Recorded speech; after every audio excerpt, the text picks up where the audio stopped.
Hey guys, Danny Johnson here, and today we're installing this Mcleod RXT twin disc clutch into our 2004 SVT Cobra. So this is a 26 spline clutch, so we're also upgrading our input shaft to be 26 spline. We'll do that in this video as well. And on this one, we're going to have to also be changing our pivot ball stud length to make sure that it fits properly, since this clutch does come out a little bit deeper than a stock clutch, being a twin disc clutch. So here's the part number on this one. This is for a 2004 SVT Cobra 8-bolt crank. So the flywheel is going to be 8-bolt, and so it's the 633-5807M. So we'll go ahead and get started with this. Just make sure that you're safe along the way with all the safety precautions, jack stands, wheel chocks, everything like that.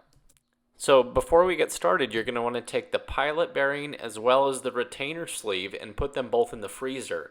This is going to help contract that metal just a little bit, because these are press-in items, and so they go in a lot easier when they're frozen and the rest of the car isn't. And so then it helps it seat down in there and press in, and so that's a technique. So go put those in the freezer now before you get started with the project. Start by removing both the negative and positive side of the battery. We will be working near the starter. And even with the key off, there still is power going to the starter. Make sure the negative black cable is the first one you take off, then you can take off the positive, and when you're done with the entire project, put the red on first and then the black negative. For most factory batteries, it's going to be an 8mm socket. However, if your car has had a new cable ends put on before, it may be a different size, and that's pretty common. Next, you're going to want to chock the wheels. Now, you will have different times where the front or back wheels or both are all off the ground, and so there's nothing you can really do, but make sure that the parking brake is up. You'll have the car in neutral when you're taking the transmission out, but just do your best to chock it and make sure that the car does not roll and come down on you. Also, make sure to do this entire project on flat, level ground so the car does not roll. Next, you're going to want to lift the car, and you're going to want to put the jack here towards the back, and then place a jack stand on these torque boxes in the rear. So you do that on one side, then come over and do it as we have on this other side. And the reason for this is we want to be able to spin the wheel, which in turn is going to be spinning our drive shaft. So we can loosen up each of those bolts and just turn the drive shaft to expose the next bolt. Next, you want to find a 12-point 12mm socket, and we're going to disconnect those drive shaft bolts. So you want to turn the drive shaft so the first bolt is exposed, and then pull the handbrake up to lock the wheels.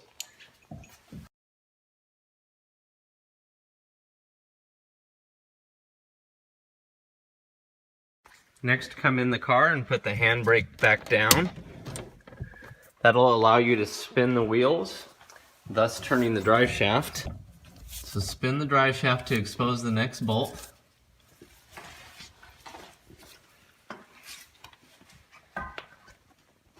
Then pull the handbrake back up and break the next bolt loose.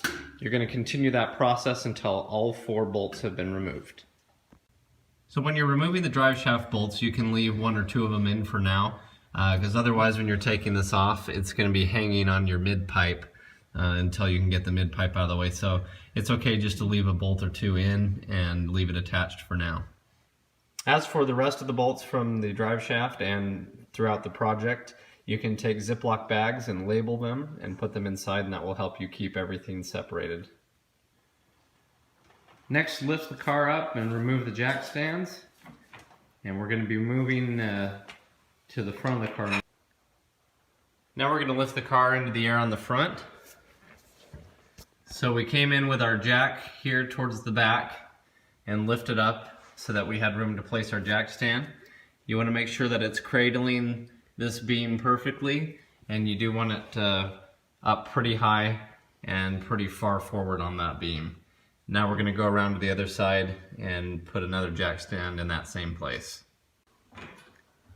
So as you're lifting the other side of the car, pay very special close attention to the jack on this side.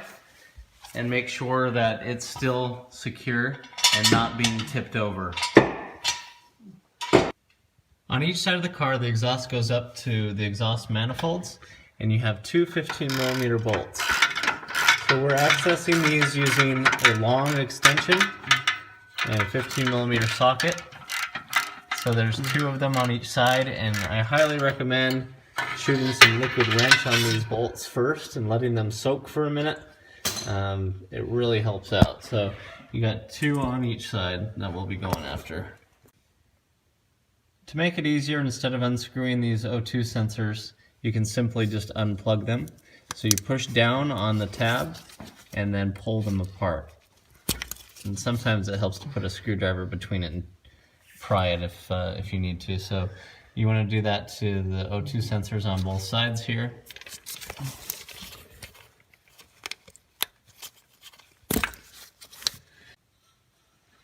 Okay, we're going to go ahead and remove the dust shield here. And so it's just a 3/8 inch socket, one little bolt here on the back, and by removing this we'll have better access to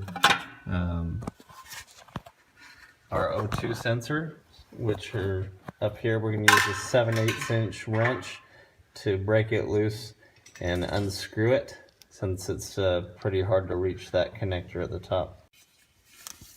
So we went ahead and broke this O2 sensor loose with a 7/8 inch wrench, and now we're just spinning it to unscrew it. If you're careful not to bind the wires too much, you can just unscrew it and it will come out. Okay, so there it is, hanging there now. We'll just do the same thing on the other side. Okay, go ahead and break the passenger side O2 sensor loose up on the front. Once you get it loose, you can unspin that one by hand.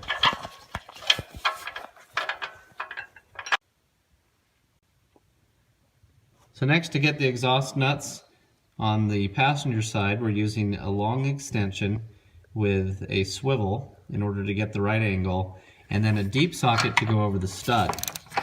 I have been able to switch to a 1/2 inch drive socket, which acts somewhat like a deep socket to get over the stud, but is better clearance for where it's rounded right there. But anyway, looks like that worked just fine, so we're going to take off the other nut that's on the bottom side of that. So next is we're unbolting the mid pipe to the catback. You want to put some nice rags over your exhaust tips, because as we disconnect this, the exhaust can move around and you don't want to mark up your bumper. Next, we're unbolting the exhaust where the mid pipe meets the catback. So you're going to take a 15mm socket to undo these nuts, and if it's factory, the stud should stay in place.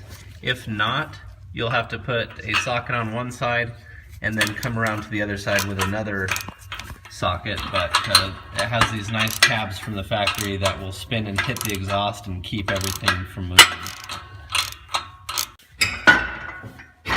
Now it's best just to get underneath the car, and you're going to be shaking the exhaust loose and disconnecting it from the back here.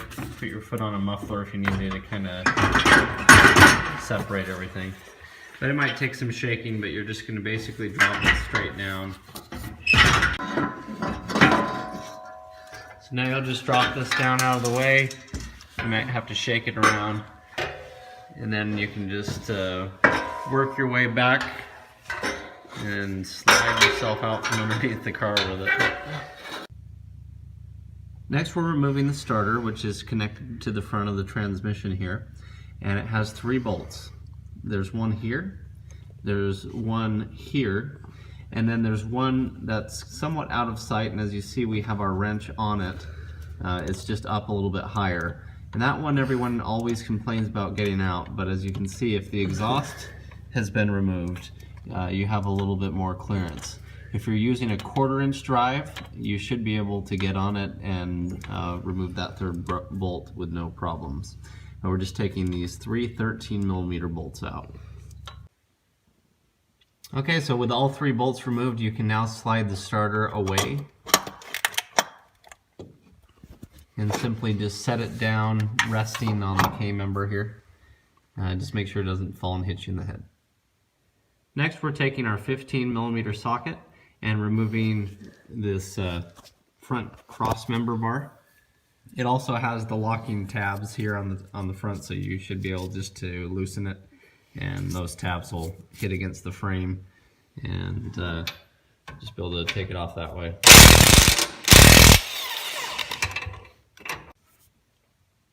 Next, we're going to drain the transmission fluid, so we have our pan in place. And right here on the side of the transmission where it says drain, there's a drain plug that we're going to remove. And we're just going to let all the transmission fluid drain out into the pan. So for this, you're just using the head of the 3/8" drive. And so just remove that drain plug. And it's going to shoot out towards you, and then as it slows down, the flow is going to walk its way back that way, so you want to follow it with the pan. Okay, when it's pretty well drained out, go ahead and put the drain plug back in.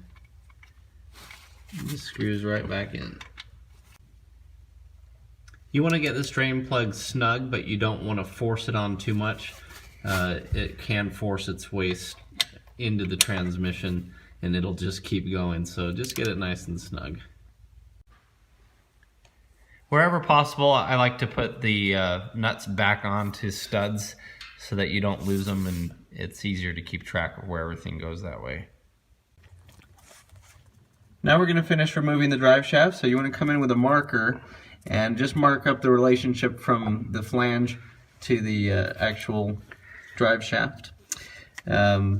Also, to get the drive shaft separated, sometimes you have to get a screwdriver and just put it in right about there and pound it to separate it, because it can be pretty tight. So go ahead and pull the drive shaft away. So with the drive shaft removed from the back, you can now pull the drive shaft straight out from the transmission. And you still might lose a little bit of fluid there, so we've put down some cardboard, and you can put your catch pan under there if you'd like. Now we're going to remove the shifter. So you're going to go ahead and unscrew the shift knob by turning it counterclockwise. Next, you're going to slightly pull that boot over the top of that jam nut if you have one there. And you want to reach in and pull this lower bezel straight out. You want to be careful with these plastic clips on these. So if you can just get your fingers in behind it and pull straight out towards you, then it will start to come out. Then you want to disconnect the cigarette lighter. Next, we're using an 8mm socket in order to take off these 4 bolts that are going around the bezel. You want to be careful not to whack up your interior as you're taking these out. With those 4 bolts out of the way, you can remove this bezel. Normally the rubber boot's still connected to it. We've just modified it to go around this short throw shifter. Okay, so we're removing the 4 13mm bolts that are holding the shifter to the transmission. To separate the shifter, you can come from underneath the transmission, as we're doing here with a nice flat edge pry bar, and hit on the bottom of it with a hammer, and that should loosen everything up. Now you can lift the shifter off. So on the Cobra T56 there is another connection up here, and so you just put a screwdriver under that white tab right there to lift up and slide that connector off. So just lift on that tab with this screwdriver, then just slide the connector away. Back underneath the car, we're going to disconnect the clutch cable. So you want to take a screwdriver and pry off that C-clip that was holding that in place. Next, you're going to take a breaker bar or a pry bar. You're going to put it up in the transmission and push that clutch fork forward enough to unloop the clutch cable. So normally you can push this forward and then simply put the cable up through that bigger hole here. but this is an aftermarket cable, so we're going to take this nut off the back. So on this specific clutch cable, you have to use a 13mm wrench to hold one part of it still while taking off the 13mm nut with another wrench. Next, pull the cable through the transmission.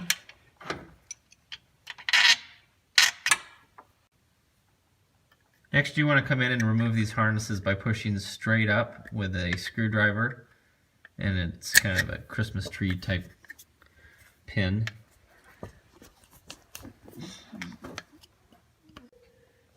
You could also take a hammer and just kind of pound them out here if you want. Yeah, that one's out. Got that one out there. Next, you'll remove this connector here on the back, and so you just lift on each of those tabs. You just lift up on them at the same time, and it'll slide off. There. On the passenger side, there's another connector that you'll lift the tab and separate. You'll also have to pull this O2 sensor straight out of its bracket. So now we've brought our floor jack in just to support the transmission, and we're going to go ahead and take out these 13mm bolts on each side for the transmission cross mount. With these bolts removed for the transmission cross mount, we can now lower the transmission, and it's going to help us access the bolts in the front a little bit better. Next, we're going to be taking out the transmission bolts. Now, on the Cobra T56, you can leave the bell housing on and take out the bolts right here to separate it and take only this section off. If you're doing this on a regular Mustang, I do have another video on that. But basically you just have to go through and find all the transmission bolts that are going up and around, and there's some that are very high up in the very top of the transmission that you'll need some extensions and swivels to get to. As far as the Cobra, we're just going to be taking these ones out for now. And there is a bolt at the top, which is referred to as the B bolt, because it's really hard to get off. And it has a vent tube going through there from the transmission, and that vent tube has a bracket on it, and it's bolted up to one of these top bolts. So that's why it's kind of hard to get in behind this vent tube and onto that bolt. But as we've dropped the rear of the transmission down, we have a little more room to get there. So now we're removing these 15mm bolts, and we're starting with the B bolt at the very top. And so we're going around that vent tube, you can see this, by using a very long extension. And that extension is running the whole length of the transmission. And then back here is where we can actually break it loose with a breaker bar. So you're going to want to take off the top transmission bolts in that way, and then move down and remove these other ones. So just make sure that you have your transmission jack or floor jack supporting the back of it here. Okay, so we've gone in and removed most of the transmission bolts, the top ones and the bottom ones. We've left the side ones in for now. Those are the last ones that we'll be taking out. We also do have a transmission jack here, so we moved the floor jack out and moved this one in. It's just going to cradle the transmission a little bit better. If you don't have one of these, you can use a floor jack, and my other video shows how to do that, but basically you just want to support it. And now we'll go after those last few bolts. Once those are out, we're just going to take the whole transmission and move it away from the car. And as soon as that input shaft from the transmission comes out of the pilot bearing, out of the clutch, and clears everything, then we can drop the transmission down. If you do have a transmission jack, you'll run this chain up over the top and secure it that way. But the transmission doesn't have any more bolts in it now, so we'll pull it straight back away and then lower it down.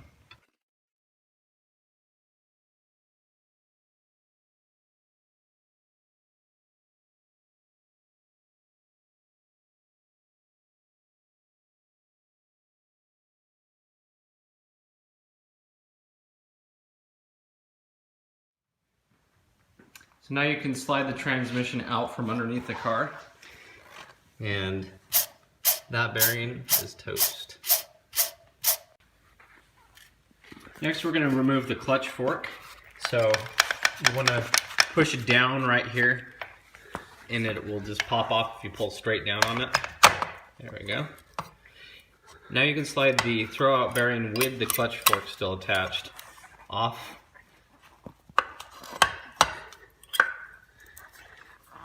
Might be a little bit stubborn since this is definitely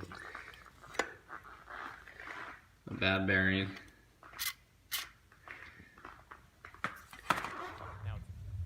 Okay, so now we're back underneath the Cobra. We're gonna go ahead and take off the rest of this bell housing. So it's just these bolts that are going around, and it's a lot easier to get to them now with the rest of that transmission out of the way.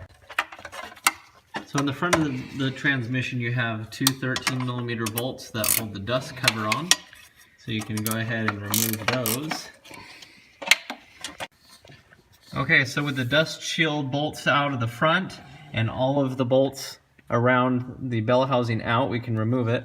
The two bolts, not at the very top, but the next ones down, are the longer bolts, and then the rest of them are all the same size.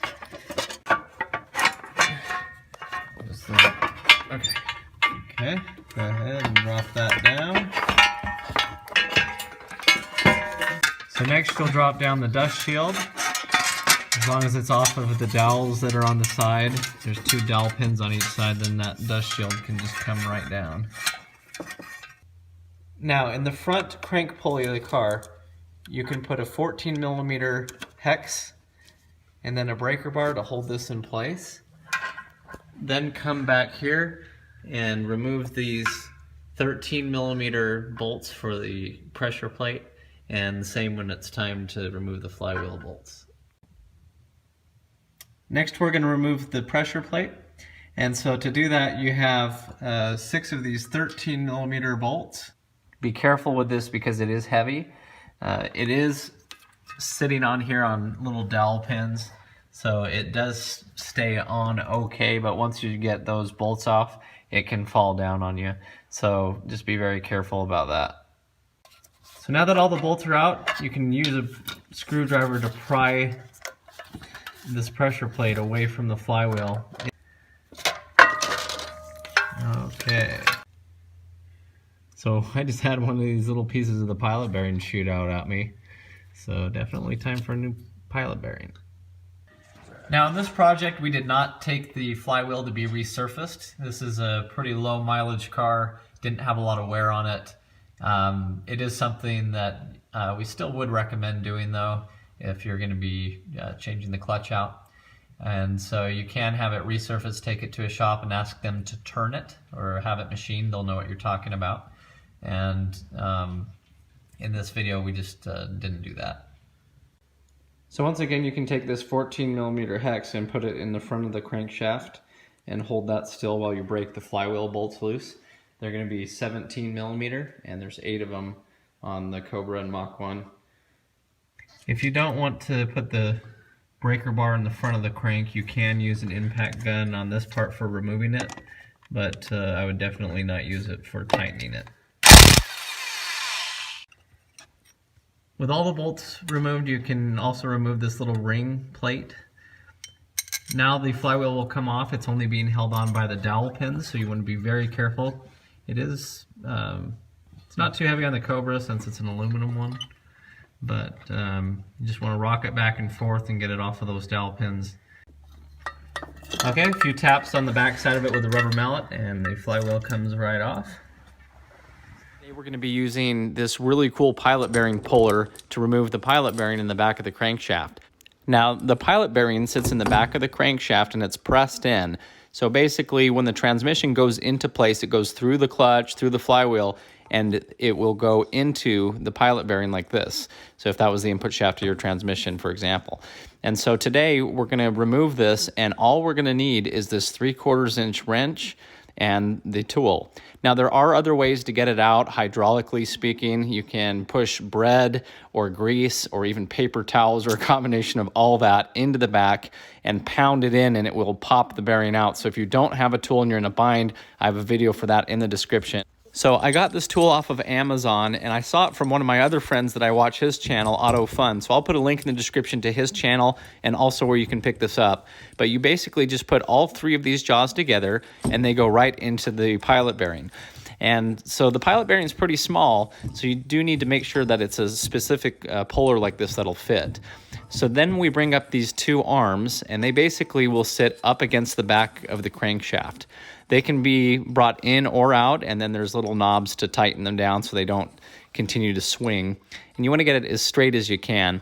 But once this is in place, all we're going to do is start tightening the tool.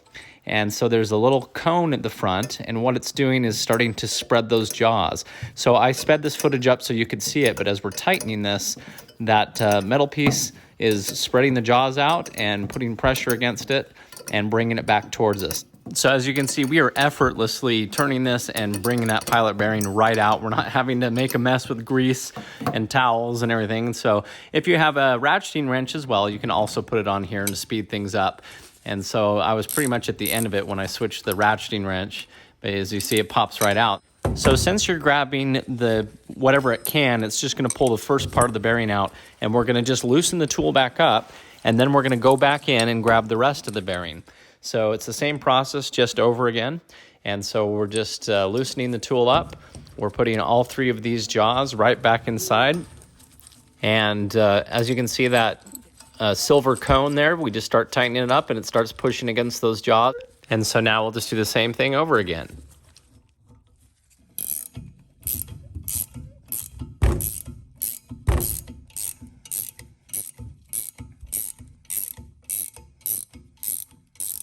So there you have it, comes right out. I really love this tool.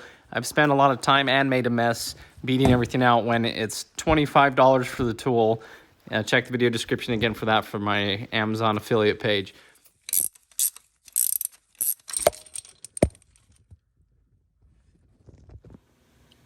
So here's our pilot bearing. I just took this out of the freezer. It's been in there for a while. It's frozen cold. That's going to help it slide in a little bit better.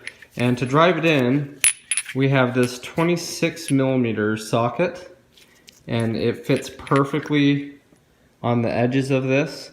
Because on this, you want to make sure you're putting pressure on this outer rim. You do not want to touch the actual bearing part of it right here. So a 26mm socket fits perfectly on this, so we're going to use that to drive it straight into the crankshaft.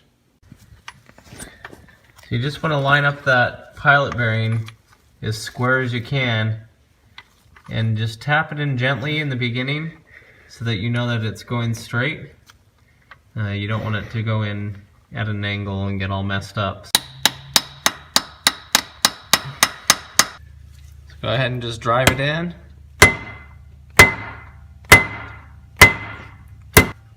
Okay, right there. You can hear it and kind of feel it bottom out. When it's all said and done, there will be a small lip right here that you can feel it. So basically, you just want to make sure that it's in there good and straight, and you know, you'll hear it as it's bottoming out against the crankshaft. Next, we'll move to our twin disc clutch. And so the way that it comes to you is assembled. We're going to have to disassemble it and keep all the shims and everything separate, as you'll see, and then put it on the car. Put shaft alignment tool. You'll notice 26 teeth on that, 26 spline. You're going to need a 1/2 inch and a 14mm socket in order to disassemble this. And so we're going to go ahead and start doing this. I decided to get a bunch of Ziploc bags and label everything. It's probably not too important on the pressure plate nuts because it's just the nut, the lock washer, and the regular washer, but it is important with shims on the other pieces. So my recommendation is to put all of the hardware in individual labeled bags. So I'm going to take this mark here and say bolt 1, 2, 3, 4, 5, and 6. And so basically that's how I'm going to count this. You could do it however you want. So I'm going to rotate the flywheel, and I'm going to use the alignment mark as basically the center line. I'm going to go clockwise and go ahead and take out these. Now I'm also going to take them off in opposite directions. The crisscross star pattern, I'll be using a 14 millimeter socket for this. It really shouldn't matter the order you take them off, but torquing them down, you want to go in the star pattern across from itself. So we're going to go ahead and just use that same method here. This one was even on light enough that you'll notice it just basically came off hand tight, because again, it's not assembled to go on the car yet. So we're going to go ahead and remove this nut here, and right under it you'll notice there is a crush washer. So the crush washer has a little slit in it. Okay, so that's the one that goes on next. And then under that we have this gold color washer as well. So that's going to be the orientation for all these. Again, I kind of went crisscross and removed them in a star pattern, even though that really shouldn't matter for removing it, but that's just what I wanted to do. Okay, so again, here's what you have for the pressure plate. Okay, at least the top part of the pressure plate, and these are studs that are coming out from the flywheel, and they have the little hex on the top, so you can take those out if you wanted to. But with all of these 6 removed, we're going to go ahead and lift the pressure plate off of the rest of the arrangement here. Okay, we're going to flip this upside down and gently put it down over here. You don't want to touch any of that surface area. You want to keep it clean of grease and everything. Okay, so now you'll notice the first disc that we come up says top. And so this is the top disc, and it also happens to be the top side. And so just so you know that that's right too, again, don't touch any of this surface area or get it dirty. You'll see flywheel side is what it says on the back here. So this is the top disc, that's the flywheel side, and so this is the pressure plate side. So again, this is how it would go on. So we're just basically going to unstack this and show you. Next we have our floater plate that acts like another pressure plate, and it has its nuts with lock washers on that. Now with them tightened down, they were down pretty tight. What it's going to tell us when it's on the car, okay, and we're checking this when it's on the car, but I'm going to show you what we're doing is we're taking basically our 20 thousandths here and making sure that it can fit in between that disc. If you have more than 25 thousandths, then you're going to have to rearrange it somehow, okay, with different shims and washers. And notice we have our paint mark here, and notice how that strap is on the bottom of our floating disc here. You don't want to put it on upside down when you reassemble it. Okay, again, we're putting all this in bags. These will now float right off, and so we're going to go ahead and take these.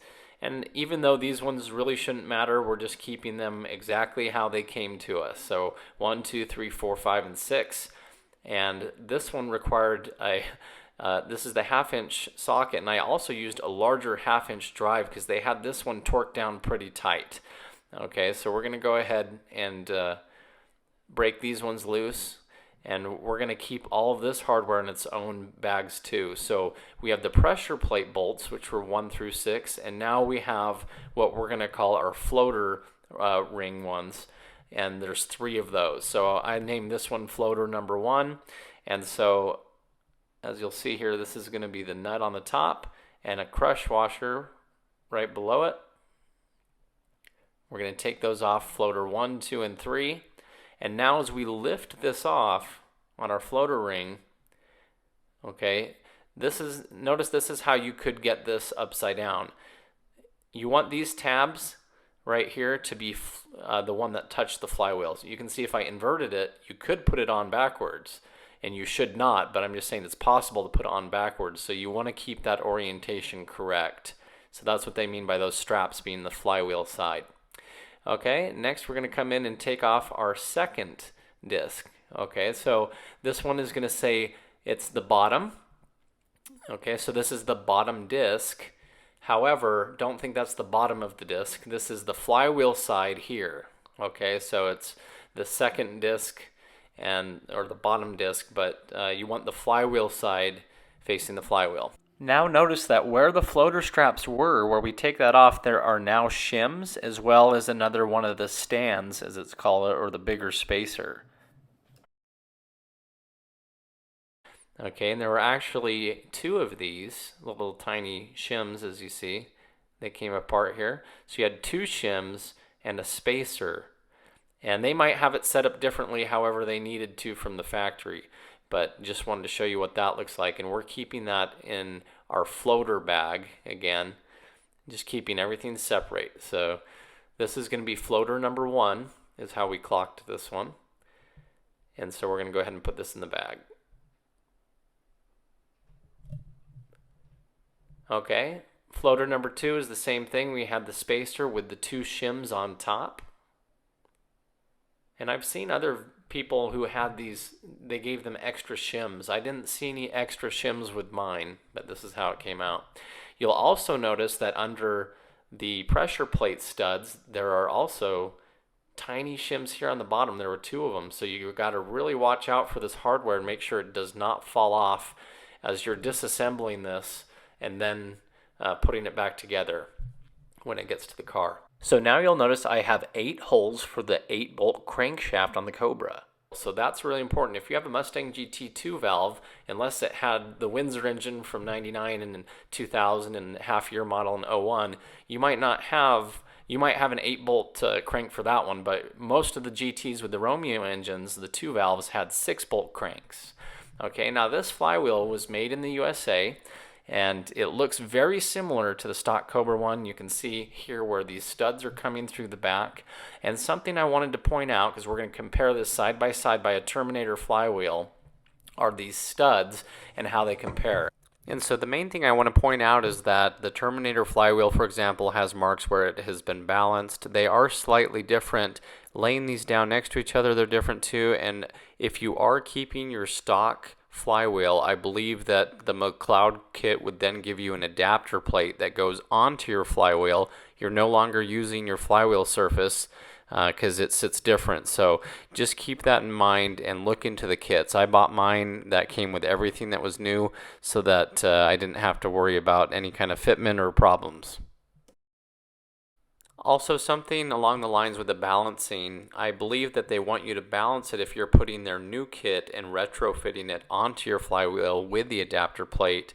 When Mcleod sends you the entire kit, it might be a little bit better balanced. I didn't seem to have any problems with vibrations or anything with the car so far. Now, there's also a lot of questions about the pivot ball stud length and all that and why it's so different for everybody. And as you can see, just with these 2 flywheels themselves, they sit differently. So it could be, that could be some of the factors that are involved. So as you'll see in the video, we really need to measure what we're installing and have measurements ahead of time before we install. Now, before we remove the bell housing and the stock clutch, we want to get some stock measurements here. So what we're doing is measuring across from the bell housing down to the diaphragm fingers. Now, if we take a measurement this way, it's 54.38 millimeters, and that is from the back side of the ruler. So there is another way to do it where you're stretching the caliper out. It's a little harder to get it on there straight because the feet have to be in there a little way. So you notice the measurements off slightly. So however you want to do it, if you want to take the measurement and then subtract the width of the ruler you're using, or do it this way where you're bringing it out, we just want to get some basic measurements. And what we came up with was that basically when the RXT is installed, it's about 6 or 7 millimeters deeper. So it's going to come towards the back of the car more.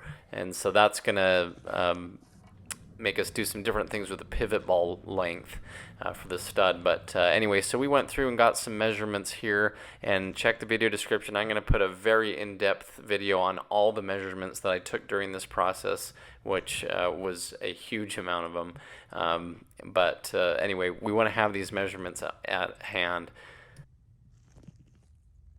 T56 bell housing bolts, they're all the same size except for the first 2 down from the top. So these 2 are the very top ones.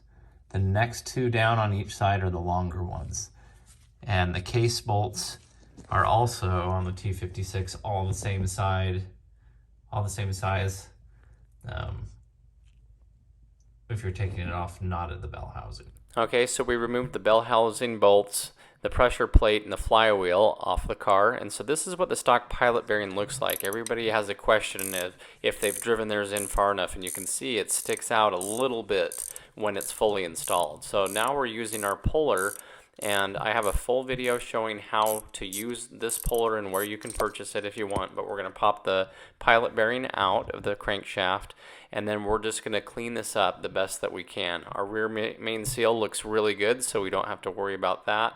And just get down in here with some brake parts cleaner. We put our pilot bearing in the freezer and then just tapped it in.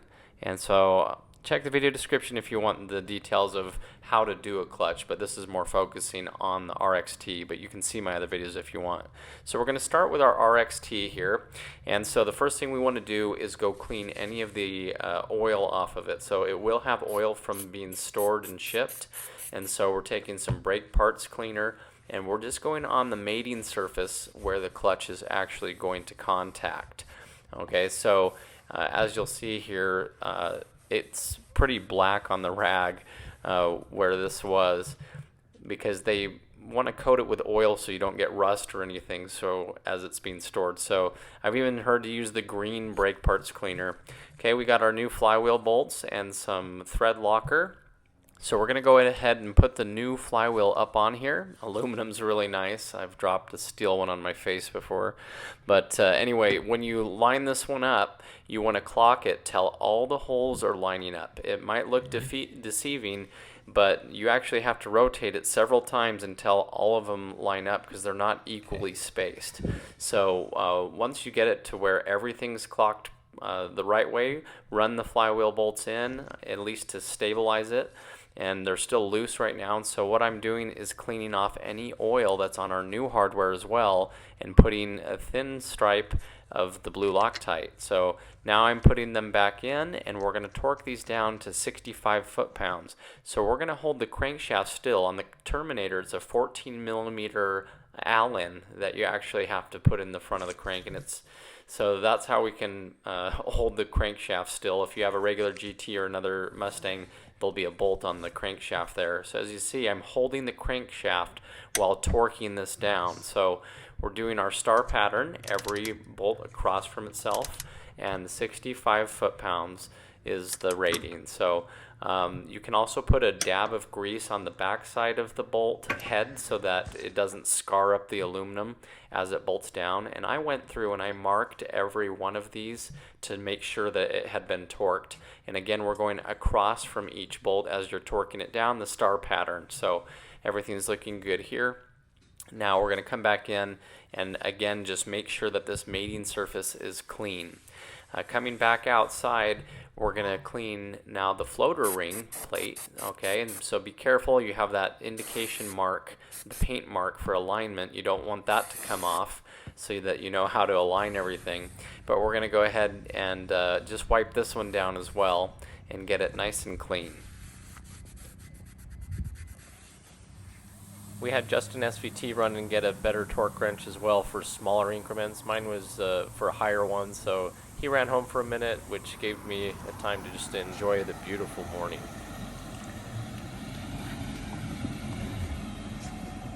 So as a recap for our floater ring, remember that you have the stand, which comes first, which is the thick piece. Okay, that's called the stand, and then these are the shims, and there's two of them on each of the floater rings. So the stand is going to go on first, followed by the two shims.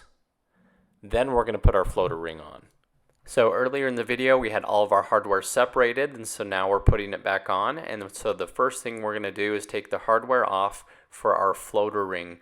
And so we have the nut, then we have the crush washer, and then we have the shims. Make sure that they're on, and there's a stand, as it's called, that's under those. So refer to the front of the video if you haven't seen that. So the first clutch disc is going to say flywheel side, and then it's going to say bottom. Okay, so flywheel side hits the flywheel, and bottom means it's the bottom disc. So don't think that that's the bottom part of this one. We're going to run our alignment tool in here just to hold it in place slightly. And so now we're going to go ahead and bring up our floater ring plate. So make sure that none of those shims have fallen off the stands.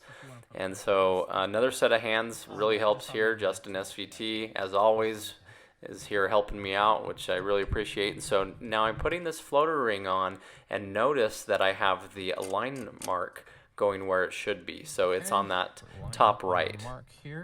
Okay, now where the alignment mark is on this floater ring, you'll also notice that it goes down towards the flywheel. And notice we have our paint mark here, and notice how that strap is on the bottom of our floating disc here. So do not put this piece on upside down. It's possible to do so. So if the alignment mark's there, you shouldn't mess that one up, but make sure that it's going on as shown here, where you have the floater plate, and then where the floater plate strap is, it's down onto the flywheel side. Okay, so again, we had the stand, we had the shims, and now we're putting on the floater plate itself, followed by the crush washer, and now the nut. Okay, so we have all three of these on, and they're nice and snug. And so what we're going to do is torque this down to 25 foot-pounds. Okay, so it's not a lot, 25 foot-pounds. We did 1, 2, and 3, and we want to check now to make sure that this first disc can move. And so it's moving freely now. In fact, it's moving a little too freely. So basically, we're bringing in our feeler gauge. We're supposed to have 20 thousandths, maybe 25 thousandths at the most. But as you can see, we were getting 30 thousandths. So that's way too loose, and it can actually cause the top disc to perform differently. So we had to take it off and start over again. So we removed the floater plate. It's not fun to do this, but you want to do it right. So we're going to go ahead and take this back off and take it over to the workbench. And so the way that we're going to adjust this is changing the shims that are underneath the floater plate. So here there's 2 of them on each of these. So we're going to go ahead and take these with us and go measure them over at the table. You don't want any of these to fall and get lost either.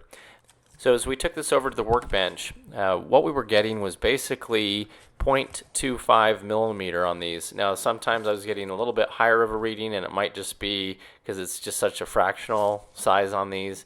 But in the end, we put back in one that was 0.25 millimeters on each of the stands, and then we took our next measurement. So we separated these out. I drew numbers on them so I know where they came from, if that was important.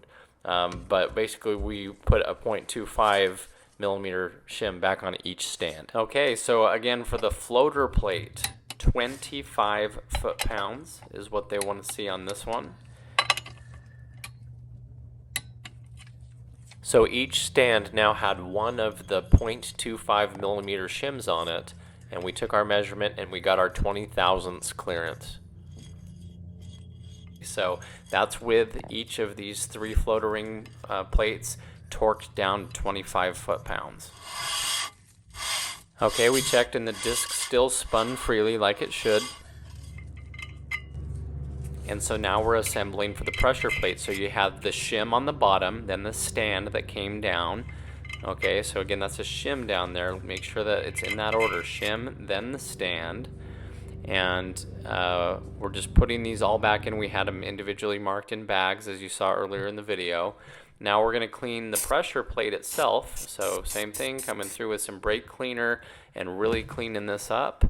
With a microfiber, it kind of grabs on this material, so maybe a different rag would have been better. But we did get the grease off it, so it looked pretty good. So just make sure that the mating surface is perfectly clean from any oils or even your fingerprints, grease, anything like that. We want it nice and clean. Okay, so we have... Next comes in flywheel side, and this is the top disc. Okay, now what's really important with these is with these 2 discs, they need to line up together or your input shaft is not going to go through. So here's our 26 spline input shaft tool, and this is good to use at this stage where you're sliding a pressure plate over it and everything.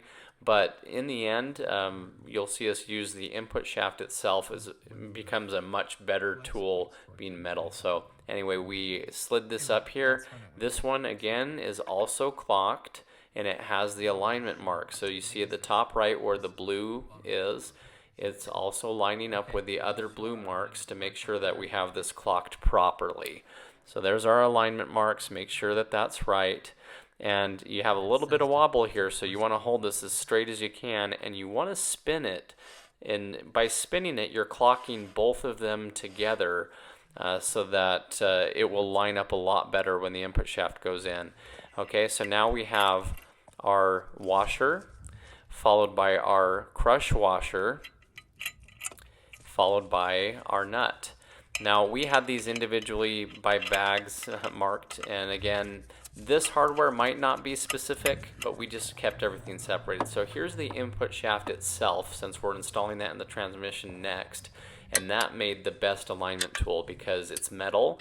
You can clock it and turn it and really get it in there. And now as we're tightening these ones down in our star pattern, that's where you want to make sure everything is straight. Okay, so this one is now 35 foot-pounds, and we are not using Loctite on any of these pressure plate or floater ring hardware. Okay, Mcleod says do not use Loctite. So we used Loctite on the flywheel bolts, but that was the last time. So you want to make sure that this is even and that it sat there right. Justin SVT was holding that input shaft up in there as straight as he could as well, which helped.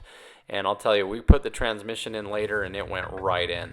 Next, we're taking a flat, just a little straight edge here and making sure that these have gone down on the diaphragm fingers enough. They should have collapsed down, and as you look in here, you can see how well both of those clutch discs are clocked together. They're perfectly lined up, and that made it a huge difference when we went to put the transmission in. It went right in. Our next step will be installing the 26 spline input shaft.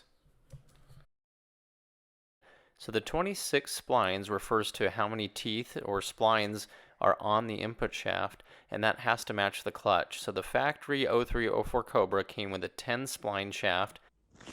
We have a kit here, a Shim kit for the input shaft, and this one actually did not even work, as you'll see later in the video, but that might just depend on the particular shaft that I had compared to one that you might have. So that was the part number at least that I bought in a kit. So we're going to go ahead and install this input shaft, but my advice would be first, if you have the shaft free like we do, use it as an alignment tool. As you can see, the 26 spline have to go into the clutch, and this is a twin disc, so both of those clutch discs need to be lined up. And so when installing this on the car, it works a lot better than the plastic one.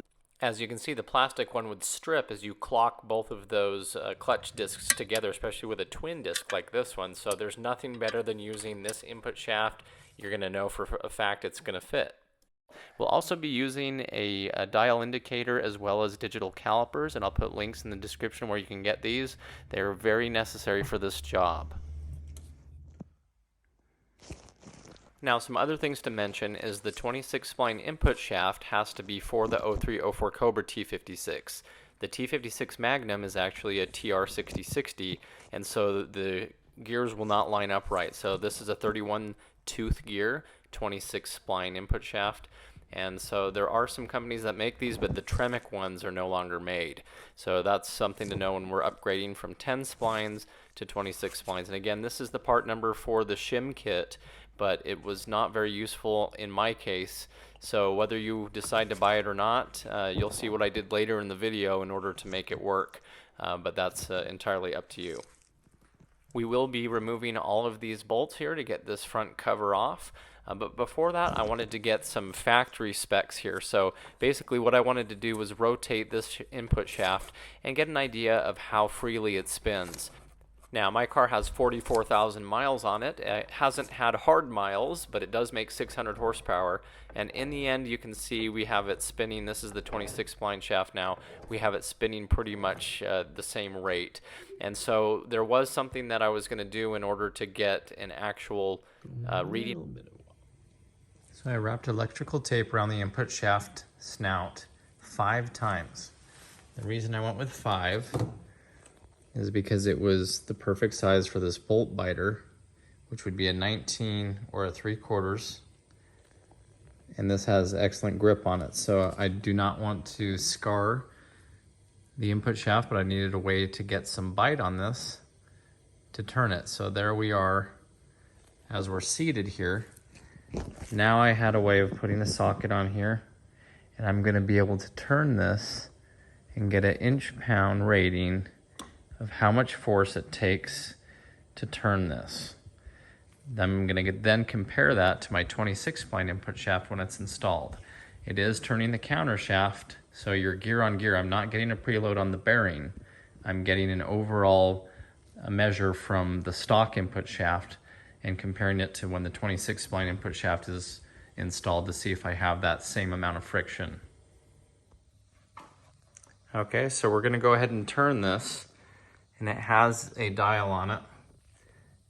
And so this will record how much force it takes to turn it. It probably won't be much. There's no preload on the bearing. But what I want to do is compare that to the new input shaft when it's installed. And so, for example, if we got maybe 1 inch-pound out of this, and then I put the new bearing in and I'm getting more, then I know the bearing's too tight. So just to know what factory is, we're going to go ahead and give this a few spins. Now on this, you do have to turn it. It measures this perfectly on this accuracy. You have to be right here where you're pushing. We're going to go ahead and spin this.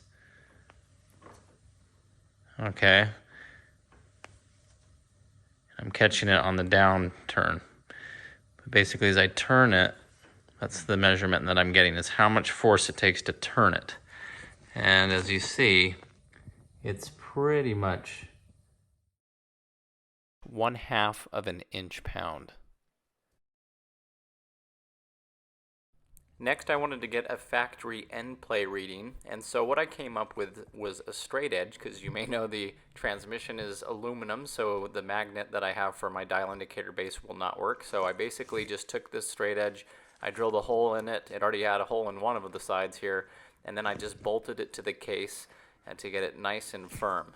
Now I could mount my base to the dial indicator that I bought, and I'll put links to those in the description as well if you want to see which ones I have here that I'm using. And so this is magnetic, so it locked on there really well, and we have a good way to measure our end play, which is going to be the forward and backward motion. And they do also in the T56 manual say to do this with the transmission vertical, where the input shaft is hanging down, which is not really too possible. But as you can see, we're getting about 1,000th of movement on here, and so the spec is 0 to 2,000ths. That's where they would like to see it. And so this is looking pretty good for factory, and just wanted to have that to compare the new one to. Now it's a good idea to do a new retainer sleeve as well, and so if you are doing that, you want to go put it in the freezer and get it really cold. It's going to help it drop down into place, because this is a press-in item, so you freeze this one, it drops in a little bit easier for you, so make sure you go do that now. We'll be using a 15mm socket to get these cover bolts off, and so there are 11 of them. And their factory spec is 26 to 30 foot-pounds on install, but we're going to be taking this first section here of the cover. That's where it's going to separate. So you want the transmission elevated behind it so it can come off freely, and so we're going to go ahead and remove these. So with these 11 bolts out of the way, you can clean the Loctite and everything off of them too once they're off. Now we're going to have somebody else, this is Justin SVT helping me, he's going to hold that input shaft in place. We'll give it a few light taps here with a mallet. Also, there is a pry spot on this, but remember we're dealing with aluminum, so be very careful. So you can get a pry bar in here and just give it a little bit of a nudge. So we're going to go ahead and separate this slightly here, and as it starts to come apart, again, hold that input shaft in place. And you can even do this with the transmission vertical. I think that's how they intend for it, but as long as you have it elevated at an angle, we'll probably be okay. Up here at the top, you have your guide pins, so just look at those and make sure that they're still going where they should. Now, as we remove the input shaft, the gear with the input shaft and the counter shaft are meshed together, so it's a little difficult. It doesn't pull just straight out. Sometimes you have to rotate it slightly and work your way out. And you also want to put your fingers behind the input shaft and hold the blocker ring in place. So as you can see, I'm holding it with my right hand while wiggling this out and slightly turning it, and you'll be able to lift it upward and out of here. But it is a little tricky at first, so just make sure that nothing's going to fall out.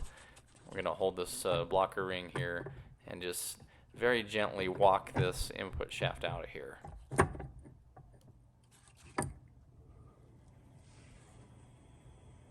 Now, as soon as that's removed, you want to really watch this blocker ring. Okay, as you see, I'm going to pull it out and show you. It is clocked, so it only goes in one way, but you have the snap ring for the synchronizer for third and fourth that's going through here, and you do not want that to pop out. Okay, so be very careful with this. Keep this in place, and this is why they recommend this transmission job being done with a transmission pointed vertical. So next, as we're considering our shim size, it's very important to measure the old and the new input shaft from the bottom to the top of the bearing. What we found on this one was the new one was actually a little bit taller from the bottom up to the top of the bearing. So that made us think that maybe the bearing wasn't pressed on all the way, or maybe it's just machined slightly off, because we are dealing small fractions, but it does matter. So this is where you're going to get these two numbers, subtract the new one from the old one, and see what the difference is, and that's how you know which shim you need to use or how much more or less of a shim you need. And that's where I was disappointed that the shim kit didn't give you increments to make it a difference. It just gave you try this one, try this one, try this one. They're all a little bit different. Now, to pull the race out of the front cover, it's best to pull this out evenly. It can get wedged because of the tight clearance, so pull that out, and underneath the race, we're dealing with the front cover here, this is where you'll find the factory shim. So we're going to go ahead and pull this one out and measure it, and this one came out to 0.90 millimeters. Okay, so with that out of the way, right now we want to clean this out, and we're going to put a new retainer sleeve in. So we flipped the cover back over, and I gave this a few whacks with a weight, and it's in there pretty good because it's pressed. I even just broke the wood. I was trying not to damage the old retainer sleeve in case I ever wanted it, but in the end I had to just give it a good whack. I taped a socket on the front to try to hit that instead of it. But anyway, now we're getting down in here, and we're going to clean this out really well. So once this is clean, and you'll notice the counter shaft is the same. There's a race, and it's going to have a shim under it too, and we're not going to be messing with that one. So we're going to take our 1 3/4 socket here, and now we got our retainer sleeve out of the refrigerator, out of the freezer, and we're going to drop this one right down in. Make sure you have your O-ring. This one actually did not come with an O-ring. I was quite disappointed that they sent it without an O-ring, and I had to get one from Ford. But we're going to put our socket over here, and now we're going to go ahead and whack this down. So you'll hear it bottom out. You are hitting aluminum, so don't hit it too hard, but we just want to make sure that it's flush and that it's even. And so this looks really good, so we're going to move on. We're going to go ahead and install our new input shaft. Okay, so again, we're making sure that blocker ring does not come out. And so we're just going to gently guide this in here and just gently turn it. Okay, again, the counter shaft gear can turn a little bit. It's not going to hurt it as long as you don't have that blocker ring come out. So as you can see, this went in pretty good. We're going to line it up the best that we can. And now we're going to get into the shims. So here's the problem. The kit that I got from Tremec only had a few different shims. It even had duplicates of the same shim, and this is the different ones that they had. And I was a little disappointed it didn't have smaller ones so that you could mix and match. You basically had to use only one of these shims, and they probably figured that that would put you in range. So we went with the smallest shim possible, and we started with that. It was the 0.75 millimeter. We put it back in.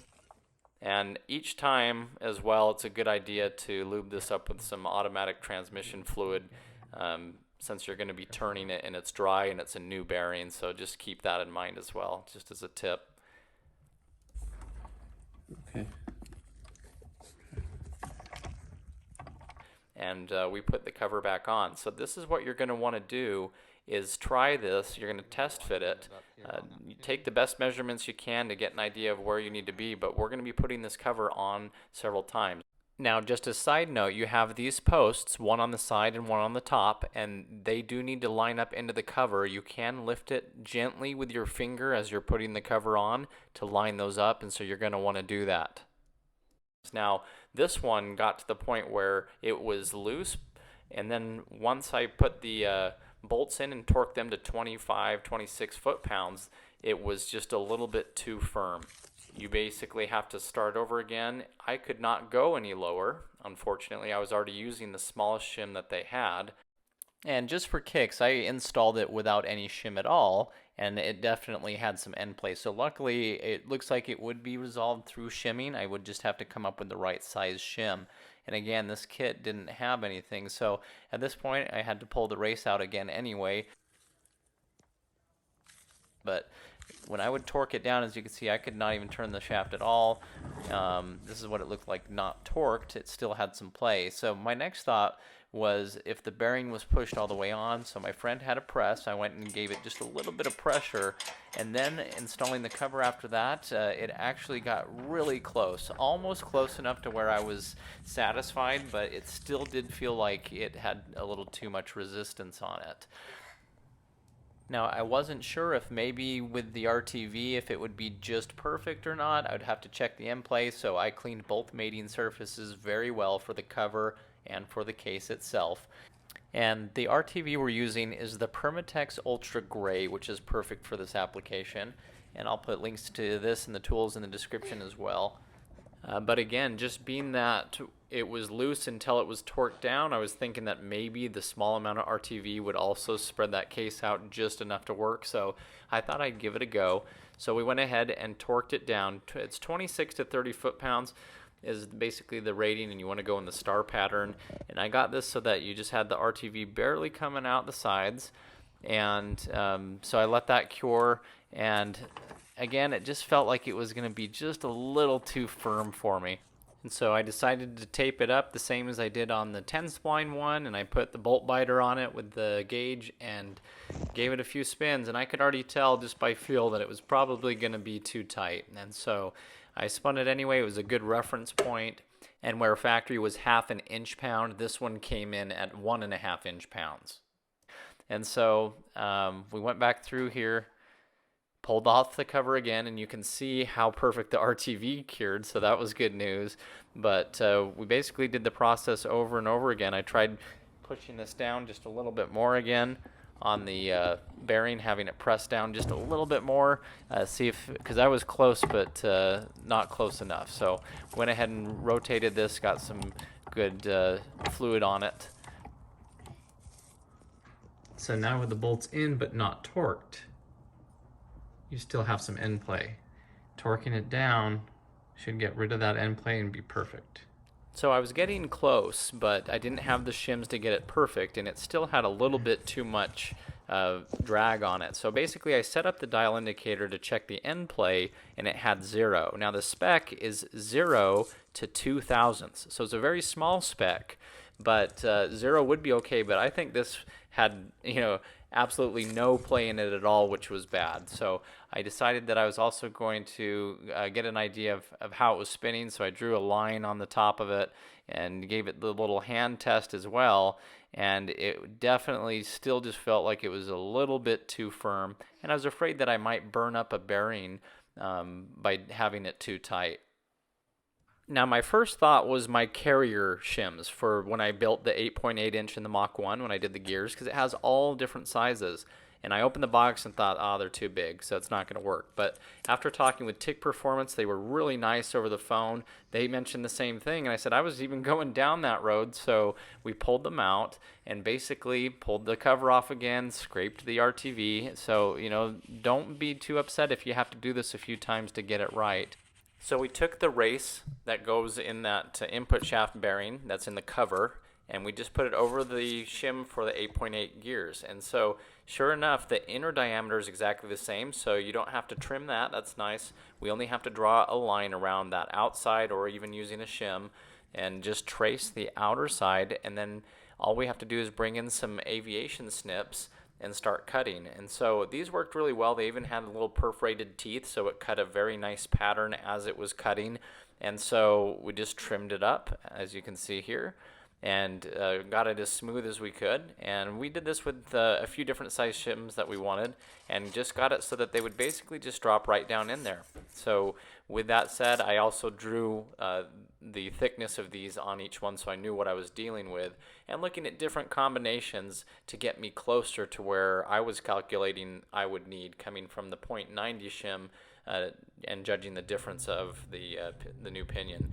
You could also see some gunk down in here on the cover, so again, this is a good time when it's off to get some compressed air and blow this out. So I took my air compressor and cleaned that up, and I even tried different shim combinations and numbered them and saw the different sizes until I got it as close as I can. Now, even with this, you won't be able to get it completely perfect. You're going to just have to get it as close as you can that you're comfortable with, and take your measurements when you're done. So I cut up the different sizes, I put them in at different combinations, and I tried bolting it down. And so after dropping these in, you just put the race back down over it. Okay, so that drops down into place. Now we got our cover cleaned up again, and we're going to test fit it.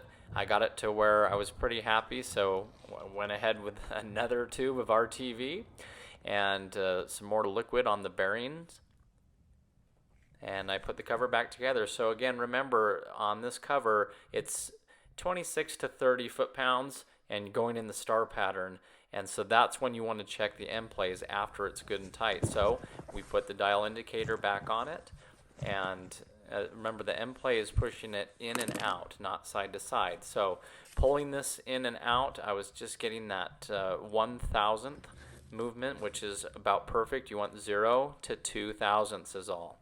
Okay, so this was looking really good here, and I was happy enough to try it with the spec. And again, this is after the RTV had cured and the gap was exactly what it was going to be. And you want to take that into consideration because it will move it just slightly, the thickness of the RTV. Okay, so spinning it, it felt really good. I didn't feel a lot of resistance, and so that's what you're going for. You'll definitely be able to feel if it's too tight or not. And so I decided I could bring in my inch-pound indicator here again and go around. So same process that I did before, set it to 0 and gave it some spins. And again, when you're doing this, you're not trying to find a factory preload number. The gears are installed, the gears are turning against each other. The only thing we're referencing this to is how it came out from the factory. And if you wanted to stand the transmission up on its nose, you'd get better readings for this because you have gravity involved. But anyway, we're just trying to get the same numbers that we did from before. So sure enough here, I got it right to half an inch-pound here. And so it looked good. So it felt really good, and I checked with Bowler Transmission. They're very helpful too. Bowler Performance Transmission, they build T56s all the time and do this. And so along with our end play spec, you also do want it to have just a little bit of wobble, and to me that makes sense as it's trying to go in through the clutch fingers and all that. That would probably be important, so okay, that's probably why. Where we're at now. Spins by a few fingers, so that seems pretty good. Now, something that had happened earlier in the process I wanted to share is I was getting a little bit of binding in the same spot. So I took the cover off and I drew right where those gears were touching when the binding happened. I stopped spinning the shaft right there, and I would check in both teeth. And so sure enough, you can see here I found a little piece of microfiber or something that was in those gears. So that's something to check if you're getting any binding. Any aluminum pieces might go down into the bearing and that kind of thing. So just be very careful and keep it clean. So the binding may have been just because the bearing was too tight, but if you do get some binding, that's something to check. Is just stop that shaft right where you're getting the binding and take the cover off. In the end, I was very happy with this, and so this is where I decided to put it back in the car. So with the new clutch installed, now we're going to want to take our same measurements from the diaphragm fingers to the bell housing.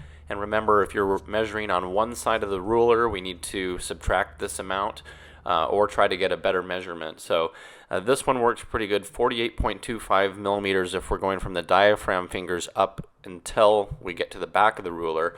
It's a little bit more wobbly that way, kind of harder to get a reading. So 53.35 or so was the factory one. So what we're going to do is look at those two numbers, and in this case this is going to be a difference of about 5.1 millimeters. The new clutch comes out farther than the old one. So we're going to work with some adjustability on this using the pivot ball stud. And so here's the factory one.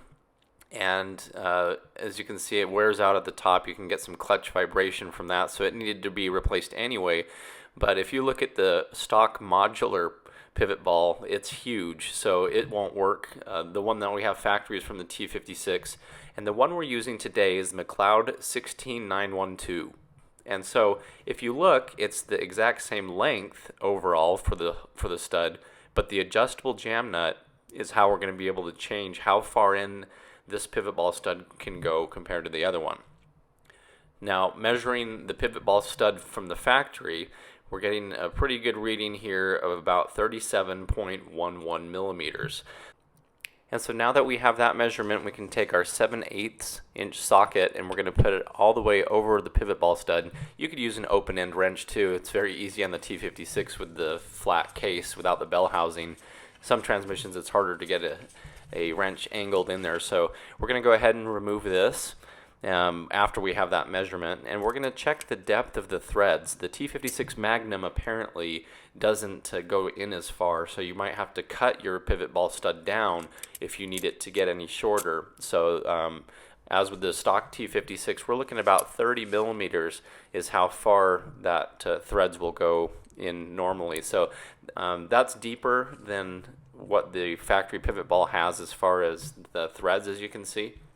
And so we're just going to set these down and kind of take some comparisons, and check the video description because I'm going to make a video that's every measurement that I took, which was a lot of measurements.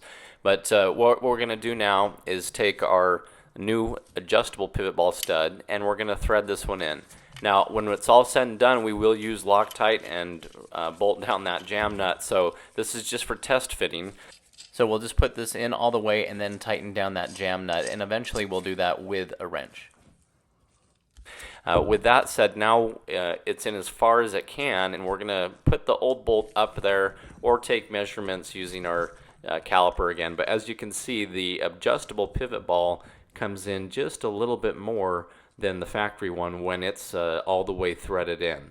So when we compare these two measurements, the factory pivot ball stud came in at 37.11 millimeters, and the new one, when it's installed all the way in, came in at almost 6 millimeters shorter than the other one. So the reading we got was 31.13. So that's going to help us because that's going to be helping bring the throwout bearing assembly away from the deeper clutch that we have now installed.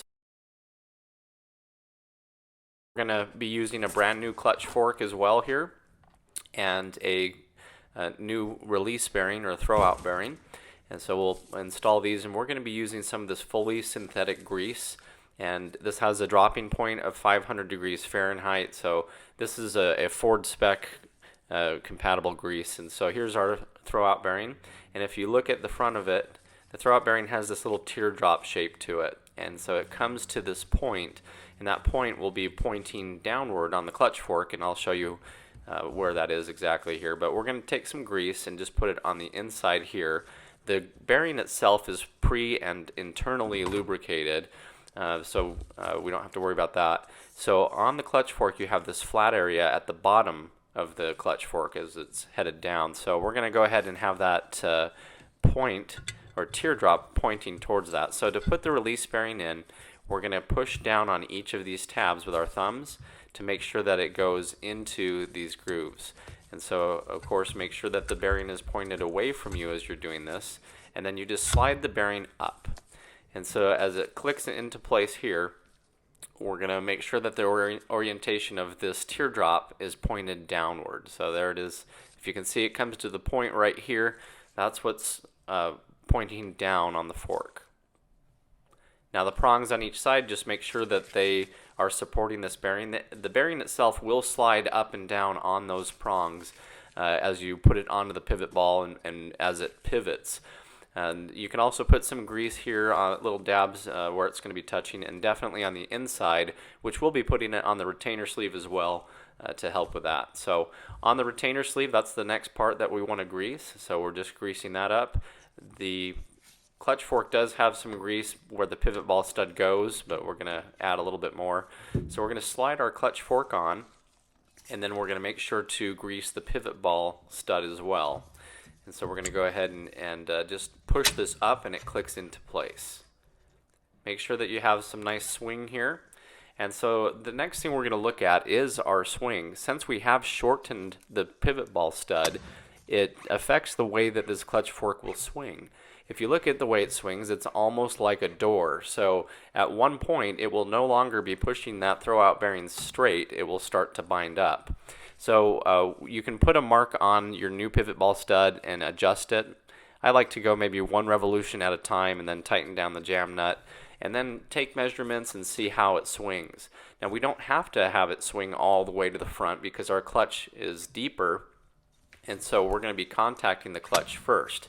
But you do want to take measurements, as I'll show you what we did a little bit later, and make sure that you're going to be within range where you're going to get a full travel on that clutch fork.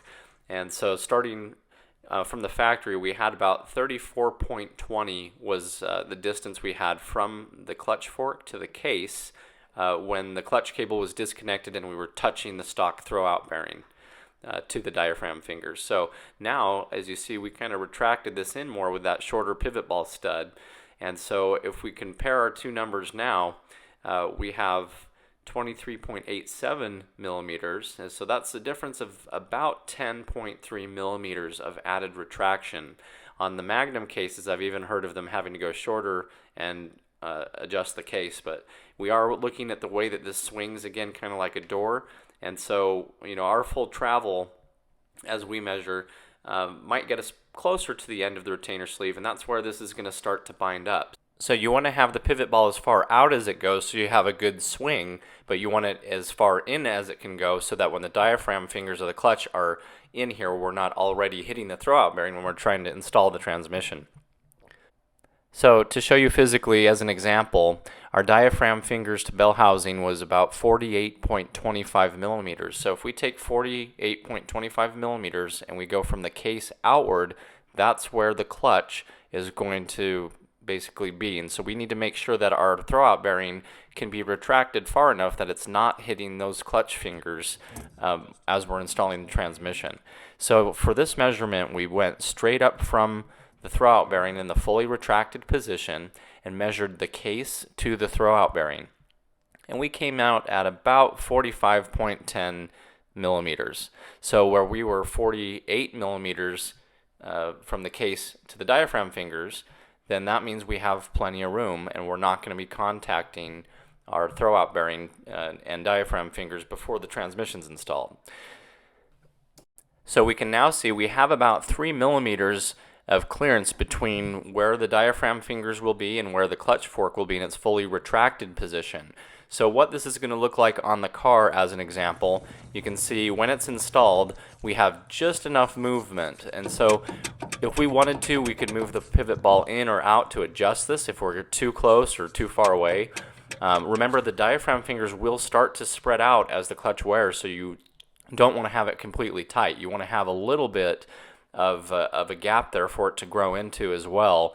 You don't want to have it so you can't adjust the throwout bearing and it's stuck against the diaphragm finger. So just make sure you're getting accurate measurements from the face of the throwout bearing up to the case, and then from the case to the diaphragm fingers, which would be the bell housing to diaphragm fingers, and just make sure that you're going to have that gap. So you can see we got our 3 millimeter gap here. That's going to be perfect. As you saw when it was installed, we had just a little bit of movement forward and back on the diaphragm fingers to the throwout bearing, which is what we want. Mcleod says it takes 445 thousandths, or basically half of an inch, to disengage the clutch. So basically what we want to do is look at that measurement and make sure that our clutch travel is going to be enough. Now, starting farther back on the retainer sleeve, it shouldn't be a problem. If we were starting forward, we'd be afraid that the throwout bearing would come off of the retainer sleeve. So for us, it's about binding, when it's going to bind up, and deciding if you want to bring that pivot ball stud out or in more. Here's the factory swing. As you can see, it brings it all the way to the end. And so with the new pivot ball in place, you can see how it basically just stops that swing a little bit shorter. So we shouldn't need it to go all the way to the end, or we'll be overextending that diaphragm fingers on the clutch. So it's okay for it to start a little bit farther back, and it's okay if it starts to bind right at the very end. So from our measurements, and this was the travel that was indicated down at the clutch fork, it was 1.235 inches of travel is what it took for the clutch to fully engage on the stock system. So basically, we're going to look at that amount, and we're going to compare it to how much travel the clutch fork is going to make at the bottom of the clutch fork, and how far that goes in, make sure it translates to our 1/2 of an inch, or our 445 thousandths. So basically, as we take the measurements down here, we came in right where we needed to be. We have full clutch disengagement, as you can see by the springs and everything that's working there. Another clutch diagram shows that the clutch fork should also be perfectly straight from the pivot ball straight down when it's in the retracted position. Now, since we're also changing geometry of how it swings and everything like that, it might not be perfect. So we are using aftermarket components and trying to get it to swing on a range it wasn't really designed for. So when you're happy with where it's at, make sure you do remember to go back and put your Loctite on and put your pivot ball stud in, and then tighten down that jam nut. We tightened it down nice and firm as well. And so just remember, with the T56 Magnum, you might have some differences in the case. It might not go in as deep. You might have to cut some threads. On the stock T56, this one worked out perfect. Okay, so everything's looking good, so we're ready to put this transmission back in. So I went ahead as well to make sure that the gears were all going to shift how they should.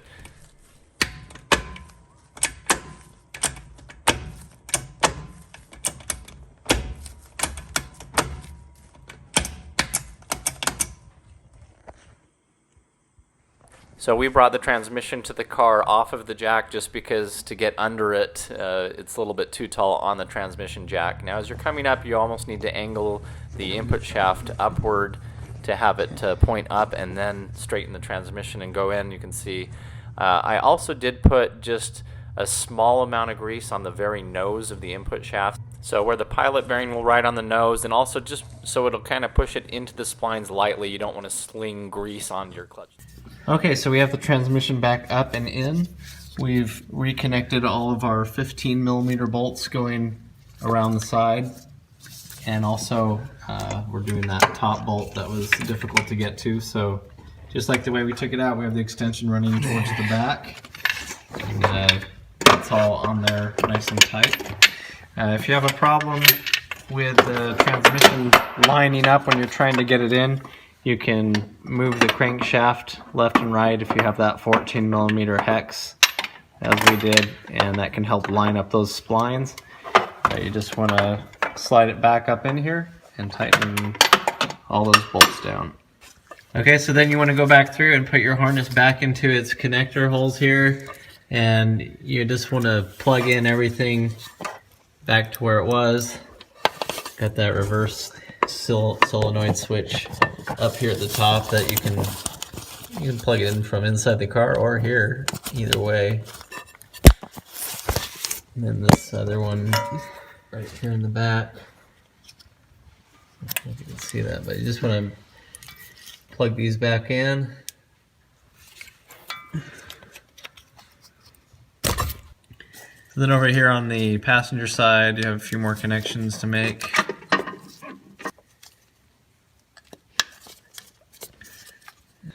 Run your clutch cable back through the transmission there. Put on your C-clip to hold it in place. Make sure that you have your clutch cable going through your clutch fork. Or anything, but anyway, we got this installed. Check the video description. I can give you links to other videos that are full step-by-step, or other things that I've made and that are similar videos to this. But we wanted to make sure that our clutch travel and everything was good before we fully installed everything. And it looks like we were getting just the range we were supposed to. I'm using the Maximum Motorsports clutch cable without the little block that it has in it, so it made the cable just a little bit longer, and that one worked perfect. Check the video description, I'll show you which cable I'm talking about. Now, something else that I was just kind of playing with a little bit is this free play elimination mod. And so basically this is something I bought years ago, and it helps push the clutch fork away so you don't have slop in the pedal.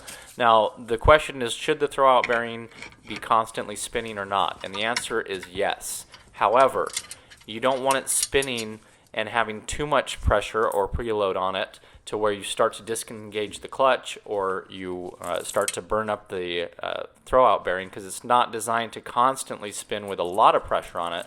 It's supposed to barely be spinning. Now, I've run both ways. I've tried it with the throwout bearing not spinning at all, using this kit to keep it from touching, and then it only spins when it's engaged, but that does give the bearing a shock before it starts. And you want to make sure that you have enough clutch travel, because if you're starting farther back and you don't have full clutch travel, then it won't disengage, and you can get locked out between gears, and you can hurt the sync if you're not fully disengaged as you're shifting gears. So this is just something we're kind of setting up as we're setting the throwout bearing distance. We're going to make sure, if you hear that, it's just got the tiniest little click before it starts to engage, and so we can adjust that out with the firewall adjuster. We're actually going to leave this cover off as we drive the car around, but just to show, we do need to put it back on. So you have the dust cover here that just slides over, and it's going to go back into that little channel there, and at the top you have this 3/8 inch screw right here, and that just goes into the top there to hold this dust shield in place. But yeah, we're going to have it off as we're adjusting this and driving it around. Next, we're going to lift the transmission up and reconnect our transmission cross member bolts, 2 on each side. Alright, make sure that your transmission bolts are all tight here for that rear cross member. Next, we're going to lift the drive shaft into place. So with this, if you're trying to line it up to the rear wheels, you can remove this and twist it back and forth to get it lined up, but we're just going to be basically trying to line it up at the back wheels first. There we go. Okay, so our drive shaft is in right now, but we don't have it attached there at the back quite yet. We just have one bolt holding it in place. And what we're going to do next is put the exhaust back on, and once it's in place, then we'll lift the rear of the car in the air and put the drive shaft back on the same way we took it off. Okay, next we're putting the starter back in. It's pretty simple, it just slides right back into its housing, and put the bolts back in. Next, we're ready to lift the exhaust up into place. Just make sure your exhaust gasket is up in there. We've put a piece of electrical tape up in there to hold it in place, and should be good. So we'll lift this up in there and bolt everything down. So the front bolts are in and all connected. Now we're moving here to the back. Sometimes it helps to put a jack here to hold the mid-pipe up in order to get the cap back connected. Next, we're going to connect the rear O2 sensors. And so we're just plugging these back in.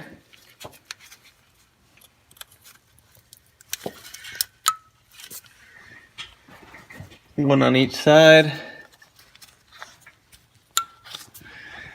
And then for the fronts, a little trick I like to use is to twist them counterclockwise so that the wires bind up the incorrect way, and then when you go to put them and screw them back into these holes, the wires should end up straight. So you don't want to just put these in and tighten it, or it'll kink all those wires. So I'm going to go ahead and turn it counterclockwise a few revolutions. Put it in, and then as it straightens out, your wires will be straight. Then take your 7/8 inch wrench and finish tightening these O2 sensors back down. Reconnect the front cross mount bar, two 15mm bolts on those. Those are the self-locking ones. So now we're going to go ahead and lift the front of the car in the air, remove the jack stands, and put them back on the back so we can reattach the drive shaft. Okay, so now we're just lining up our drive shaft and putting the bolts in one by one. And back to our old process here of pulling the e-brake up, tightening down a bolt, letting the e-brake down, spinning the wheels to spin the drive shaft for the next bolt, tightening down the next bolt, etc. So next we'll just be pouring 4 quarts of this Pennzoil Synchro Mesh into the top of the transmission here. So with the shifter removed, you can just pour it straight in that way. If you do want to make it messy, you can undo the fill plug on the side of the transmission and pump it up into the side, but this is a lot easier way. So inside the car, you want to run a nice silicone bead around the transmission where the shifter is going to mount. Okay, so lower your shifter into place. Also, I have a good friend of mine, Cobra Bob, makes a really nice shifter gasket. If you want to Google him, it's a nice silicone pre-cut one. Just a little shout out there. Just want to put on all the washers and the nuts for the shifter. They're 13mm. Alright, just tighten these all down. Next, install your rubber shift boot. Remember, in this case, we've removed it from its bezel, so this may be one piece on your car, but that's the next piece you want to put on.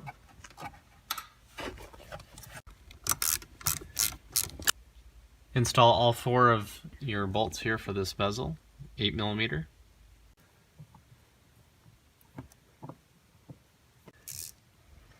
Alright, next connect the positive battery terminal.